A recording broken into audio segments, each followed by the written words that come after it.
Salut, attention, je ne vais pas dire la vérité, je vais simplement faire un témoignage d'être humain que je vais associer à mon site être-humain.net comme je le fais d'habitude. Et le thème aujourd'hui, j'ai même pas réfléchi au titre, ça va être je vais dire les mauvaises raisons de changer d'alimentation. Et en général, quand on change d'alimentation, c'est en allant vers le véganisme, le végétarisme. Il y a les crudivores, instinctivores, végétaliens, respiriens, fruitariens, etc. Donc je parle plutôt d'aller dans ce sens-là parce qu'il y a une idéologie derrière toujours, enfin souvent. Et il se trouve que voilà, ça fait plusieurs fois que dans le cadre de mon activité d'aider les personnes qui me demandent, je suis amené à aller explorer les raisons émotionnelles, psychologiques, qu'une personne, donc que les personnes qui viennent, donc évidemment mon propos n'est pas généralisable, je suis amené à explorer avec les personnes leurs raisons personnelles d'aller voir ça. Et systématiquement je tombe sur ce que j'observe que les personnes tombent, parce que vous connaissez ma pratique, notamment avec l'échelle émotionnelle. La personne, elle va regarder elle-même l'origine fondamentale de ses émotions. Et donc, systématiquement, pour l'instant, les personnes sont tombées sur ce que moi, je vais me permettre d'appeler des mauvaises raisons de changer d'alimentation. Et du coup, comme il y a une vague de mode, je pourrais le dire comme ça, et pas seulement ça, encore une fois, attention, moi je parle d'un problème, donc ça ne veut pas dire que tout ce sujet est un problème, mais moi dans ce sujet, mon rôle c'est d'aborder là où il y a un manque de conscience et de proposer plus de lumière, plus d'éclairage, plus de conscience. Et donc je pense qu'il peut y avoir des mauvaises raisons, alors mauvais ça ne veut pas dire grand chose, je vais préciser, de faire ces choix-là. Ça ne veut pas dire qu'il ne faut pas les faire, mais en tout cas il vaut mieux les faire pour de bonnes raisons et de les faire en conscience. Alors, ce que je vais appeler les mauvaises raisons, globalement du coup, mais après je vais expliquer plus précisément pourquoi ce sont des mauvaises raisons. Globalement, c'est quand on choisit pour des raisons émotionnelles. C'est-à-dire qu'à un moment donné, on se retrouve dans des situations où ce qu'il y a dans notre assiette, soit à cause de choses qu'on a entendues, qu'on a vues, soit sans ça, ce qu'on a dans notre assiette nous dégoûte, ou nous rend triste, ou nous fait honte, ou nous fait culpabiliser, ou peut nous mettre en colère.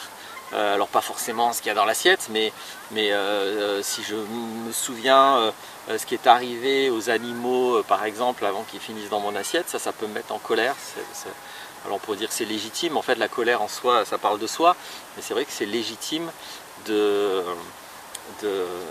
dénoncer et de désapprouver ce genre de traitement qu'on a sur les animaux. Ceci dit, c'est important de ne pas oublier qu'on a rigoureusement les mêmes traitements sur les humains. J'y reviendrai un petit peu. Et donc l'idée c'est, sur certains humains, bien sûr, ceux dont on veut piller les ressources, pas nous. Donc l'idée c'est de regarder que ces émotions, étant donné qu'elles ont l'air d'être là pour des très très bonnes raisons, parce qu'effectivement il y a des faits qui sont objectivement contestables, je vais dire comme ça, bon ça veut un peu rien dire, la contestation n'est pas objective, mais bref, je pense que tout le monde comprendra ce que je veux dire par là. Du coup on peut avoir l'impression que cette fois les émotions nous parlent vraiment de l'horreur qui arrive aux animaux, ou si ce n'est pas les animaux, c'est aussi les diverses choses de l'industrie de l'alimentation, etc., ou de l'industrie de l'agriculture, de l'élevage, etc. Donc, et on peut oublier que ce que je explique tout le temps, et ce que chacun peut vérifier en faisant une échelle émotionnelle est vrai, c'est-à-dire que les émotions parlent de soi et ne parlent pas de l'extérieur. Donc quand j'ai une émotion, ce n'est pas là pour m'aider à prendre des décisions à l'égard de l'extérieur, ni de mon alimentation, ni de mes relations, ni de mon rapport au monde. Les émotions sont là pour pointer sur la fracture identitaire que je vis, et qui concerne en général ma propre histoire, en tout cas ma profondeur intime, et pas du tout ce que j'ai dans l'assiette. Alors du coup le problème de ça, c'est que je vais en fait réagir par rapport à ce qui déclenche une émotion, C'est-à-dire que quelque chose dans mon alimentation va me déclencher des émotions, quelles que soient les émotions, il peut y en avoir des tonnes, enfin des tonnes de différentes. Hein. Pour un individu donné, en général, il y en a moins pour ce sujet, chacun la sienne.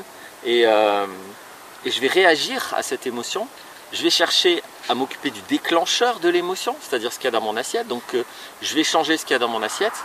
Le problème, c'est que l'émotion, elle n'est pas là pour me parler de ça. Et du coup, j'élude et je passe à côté de la réalité de mon problème intérieur et avec mon intelligence émotionnelle qui désespérément essaye d'utiliser ce qu'il y a dans mon assiette pour m'en parler. Alors ça peut être très variable selon les individus, évidemment, donc je ne vais pas pouvoir généraliser de quoi ça parle, mais évidemment que l'enjeu en général de ce qu'il y a dans notre assiette, c'est des enjeux liés à la mort, puisque si c'est par rapport à des animaux morts qu'on mange, ben, ça parle de la mort, donc selon si on a ou pas des enjeux psychologiques avec ça, ben, ça peut se réveiller là-dedans. Donc c'est rare, hein, les individus qui sont en paix, tranquilles avec la notion de mort, ce qui implique donc leur propre mort, ou la mort de leurs proches, ou la mort des gens dans leur histoire qu'ils ont perdu, comme ils disent. Et ça peut avoir à faire avec la santé, la maladie, toutes les peurs liées à ça, bien sûr la relation avec les animaux, la relation avec la nature, la relation avec son propre corps, etc. Bref, les enjeux sont vastes sur l'alimentation et il y a largement de quoi venir réveiller des choses psychologiques qui n'ont rien à voir au fond avec ça, mais j'insiste, c'est simplement déclenché par ça. Donc le gros problème, c'est que, on prend une décision en croyant s'écouter alors qu'en fait on n'écoute rien, puisqu'on prend ses émotions à l'envers, on met pas de conscience, on ne va pas regarder le fond. Alors bien sûr le fond il serait beaucoup moins facile à transformer que juste changer son alimentation. Il y en a qui vont dire oui c'est pas facile changer son alimentation. En général c'est beaucoup plus facile que se changer soi-même. Or s'il y a une émotion, ça veut dire qu'il y a une fracture identitaire, c'est-à-dire qu'il y a quelque chose à faire évoluer à l'intérieur. Et donc du coup, changer l'alimentation quand, j'insiste, hein, je ne dis pas en général, quand ça procède d'une réaction émotionnelle, qui n'est pas souvent consciente, hein, parce que ça va être vite rationalisé, hein. J'ai déjà fait une vidéo sur j'ai peur, alors je le transforme en j'ai pas envie, ou si ça me dégoûte, je peux dire bah non, je n'en ressens pas le besoin, j'en ai pas envie, ou je ne le veux pas, ou le mental va énormément trouver des rationalisations, c'est comme ça que ça s'appelle, aux émotions qu'on vit. Mais si on en reste consciencieusement à l'émotion et qu'on l'écoute, on va aller trouver quelque chose à l'intérieur qu'en fait, en changeant d'alimentation, on fuit. C'est ça le problème principal, c'est qu'on fuit le fond du problème quand on change son alimentation, qui n'est que le déclencheur de l'émotion. J'insiste lourdement, mais j'insiste pour les personnes qui font ça sur base émotionnelle. Alors il y a plein de gens qui vont vous dire qu'ils ne font pas ça sur base émotionnelle, et c'est vrai, et il y a plein de gens qui vont vous dire qu'ils ne font pas ça sur base émotionnelle, et qui font ça sur base émotionnelle. Puis il y a des gens qui savent très bien qu'ils ont changé d'alimentation parce qu'il y a quelque chose à un moment donné qui s'est mis à les dégoûter, qui s'est mis à leur faire honte, ou à leur faire culpabiliser, ou à les rendre tristes, ou voire à leur faire peur, etc. Alors après, c'est pas blanc ou noir, c'est pas parce que j'ai des émotions vis-à-vis de quelque chose et que j'ai une problématique personnelle du coup qui se révèle qu'il n'y a pas de décision à prendre vis-à-vis de ça. C'est juste que c'est deux sujets indépendants et que quand il y a deux sujets indépendants, alors c'est important de s'occuper des deux choses.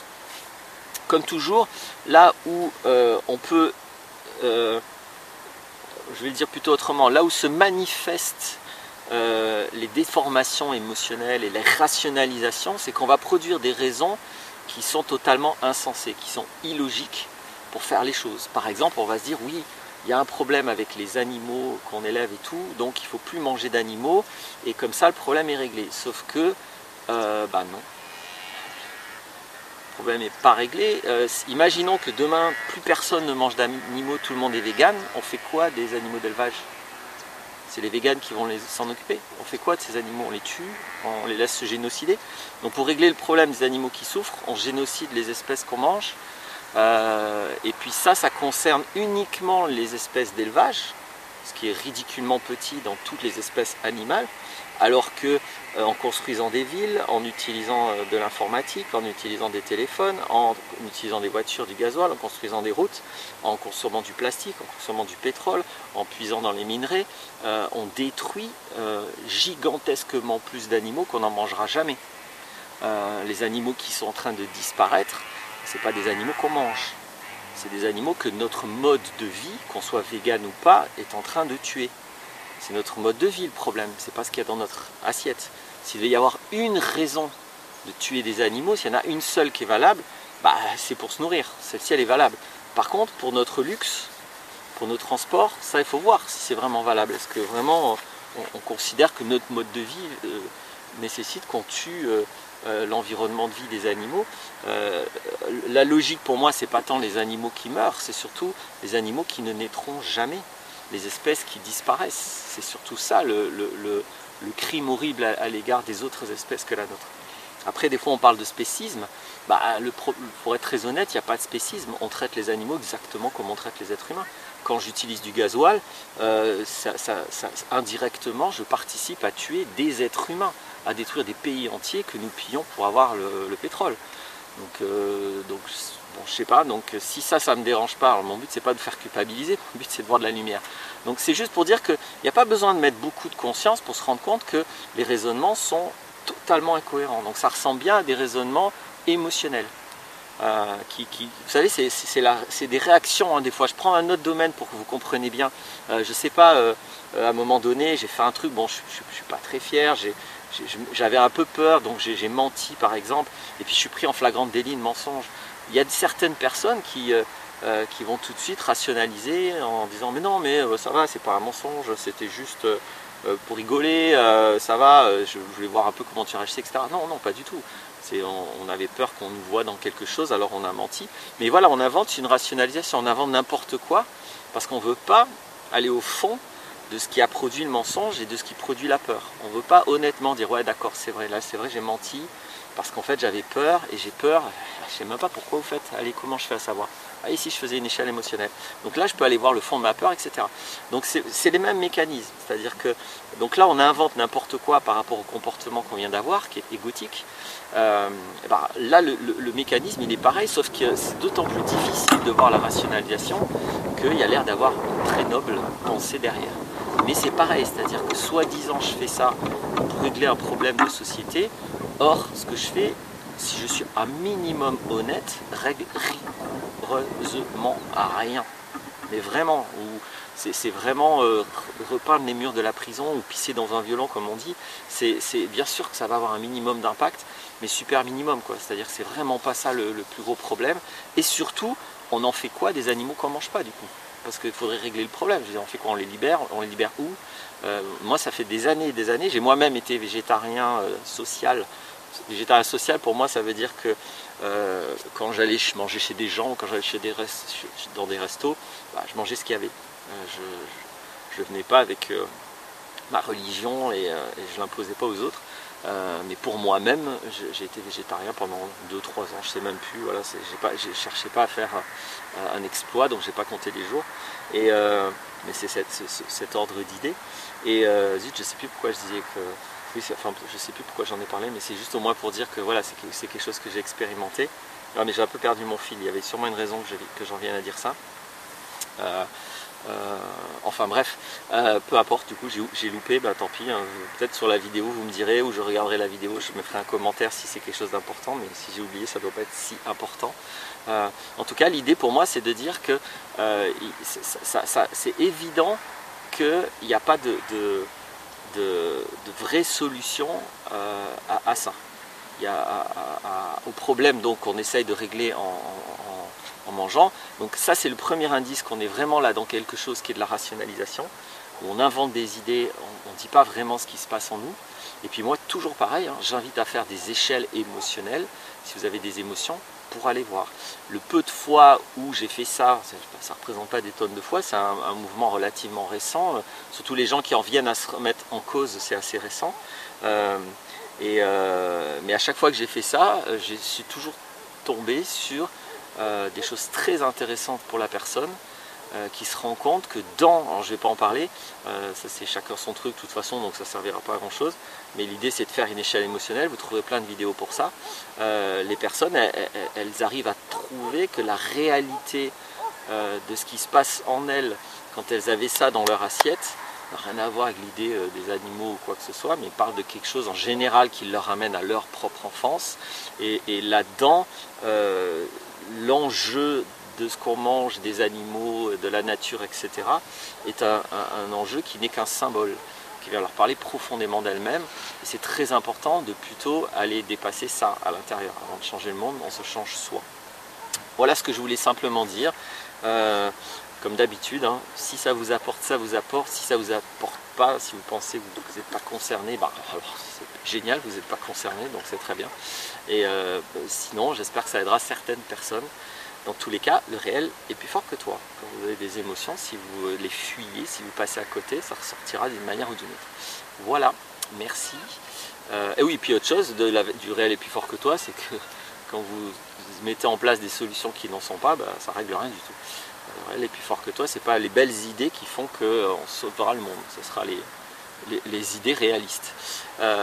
Merci, à bientôt.